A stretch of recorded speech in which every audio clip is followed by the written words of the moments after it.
just now I asked some of you whether you have been using Google Docs or some other Google spreadsheet and stuff like that. Now, along the way, as you study in NIE, you realize that you will be working in teams and in groups. You may want to embed some of those as your artifact. Otherwise, you may also want to put up a reflection journal. You are highly encouraged to use a Google Doc. Why do I say that? Because if you were to create, let's say, your reflection journal in a Microsoft Word, save it, and then you upload it into your Google Drive, and then you import into your Google site. Each time you want to add to it or you want to edit it, you'll realize that you have to take down your Microsoft Word, upload a new copy, and then insert that into your Google site again. Now, with Google Doc, you don't have to do that. You just need to start typing away in your Google Doc. It will be automatically updated to your Google site. So you're highly encouraged to use Google Docs if you want to embed a reflection journal.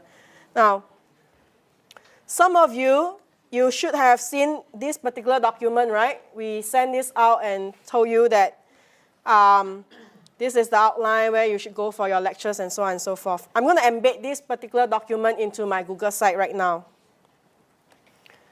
Again, how do we do that? Click on the pencil icon. You realize that everything relies on the pencil or the more button or the other one, which is add page.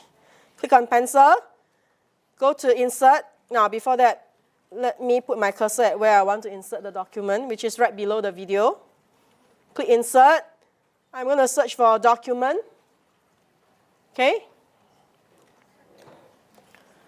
Once I do that, Google will fire up my Google Drive. Now, if you have been using Google Docs, you'll realize that Google actually organizes all your documents, whether spreadsheet or presentation, even PDF and images into your Google Drive. Every one of us, we have 5 gig of space online for free. If you have a Microsoft Word, you are encouraged to upload it into your Google Drive before you stick it into your Google site. Otherwise, you may want to put it in Dropbox or somewhere. So in this case, in my Google Drive, I have my Google Doc. So course outline for Google, PGDE July. Now this is the document I want to embed. Again, you are asked, do you want to include a border? If you want, yes. If you don't want, check no. I'm going to take it away. Include the title of the document. Yes, I want to leave it there. The height of the document, by default, is 600 over here. You can leave it. If not, you can change it. Leave the width by default to be 100% or blank. That way, it will adjust automatically for you. Click Save. Your Google Doc is in there.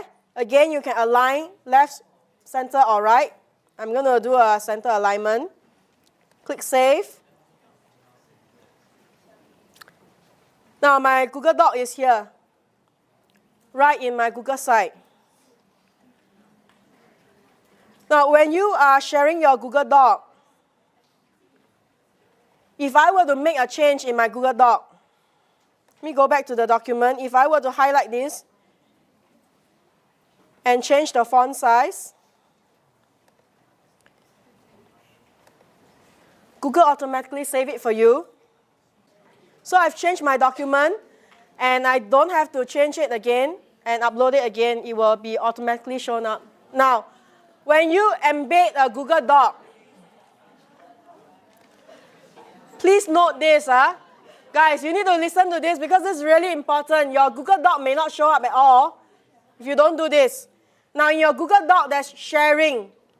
You must share your Google Doc by clicking on this one. Anyone who has the link can view. Now, what happens is when you share a Google Doc on your Google site, what you are doing is you are copying the link and sticking it into your website. If you do not allow this to happen, if you do not allow anyone with the link to view it, if you put it as private, that means that box there in your Google site is going to show up as a blank box. Nobody will be able to see it. Okay?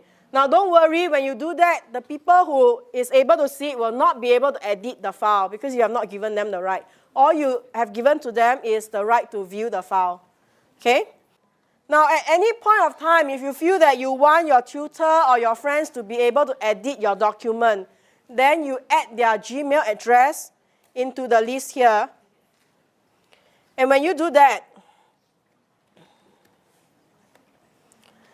right on the right side, you can choose to allow the person to edit, or just comment, or just view. Okay, this is up to you. You can play around with it and try out. But do remember, if you want to embed a Google Doc in your Google site, you must make sure that your Google Doc is being shared to anyone with the link can view. Okay, this is really important. Your Google Doc, your Google spreadsheet, or your Google presentation, make sure you do that. The sharing button is always by default on the top right-hand corner. Blue color sharing button.